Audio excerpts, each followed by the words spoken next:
નમસ્કાર દર્શકો, શું તમે જાણો છો કે ભારતમાં એક એવું તળાવ છે જ્યાં પાણીની અંદર હન્ડ્રેડ્સ ઓફ સ્કેલેટન મળી આવે છે?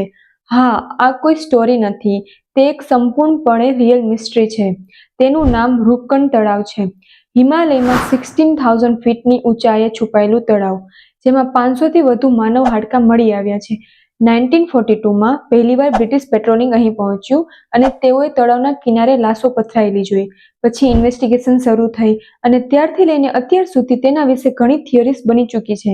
કેટલાક કહે છે કે તે પ્રાચીન આર્મી હતી, કેટલાક કહે છે કે તે યાત્રાળુ હતા અને કેટલાક તેની ડિવાઇન પનિશમેન્ટ પણ માને છે.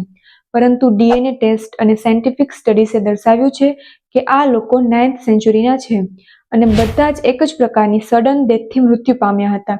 સૌથી ફેમસ અને સૌથી વધુ એક્સેપ્ટેડ થિયરી છે હેલસ્ટ્રોમ ડેથ થિયરી.